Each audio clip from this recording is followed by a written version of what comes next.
Hello everyone, in this video I am going to show you how to install and use the feature of Adobe Photoshop Express on your Windows 11 computer. Adobe Photoshop is the one of the best premium design tool. Some of the people don't like to purchase this license for their low usage design work. In this situation, how they can free to use the Adobe Photoshop Express version? Adobe Photoshop provide the free version of Adobe Express. This is included some limitation of the features. So how can you download and install the Photoshop Express in your Windows 11 computer? Let's learn how you can do this. So first you have to open your Microsoft Web Store.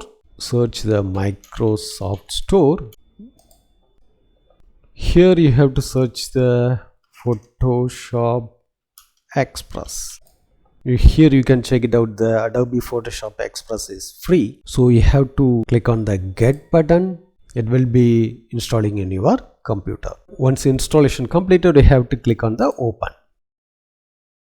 So you have to click on the Next. Now you have to sign in with your account. If you have a Gmail account, you can use this. I have already a Adobe ID. I'm going to sign in with my Adobe ID.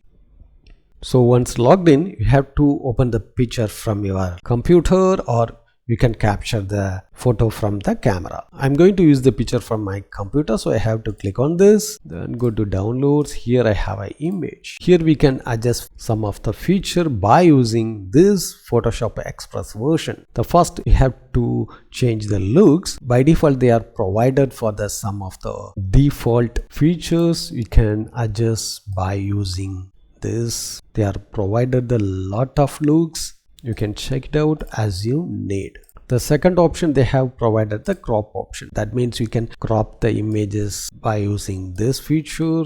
If you would like to rotate, you can rotate from here.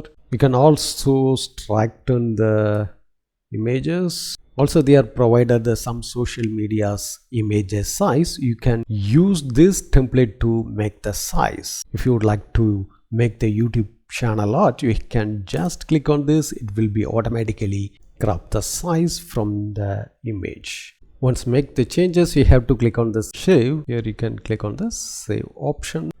It will be saved for your computer. So you can also adjust the many designs. The final option is the settings. Here they are provided for the image resize, image quality, everything you can adjust from here. So once completed everything, you have to click on the save. You can check it out. The images has been modified as per your design features. In this way, you can install and use the feature of Adobe Express in your Windows 11 computer. Thanks for watching this video. If you have any question, enter the comment section.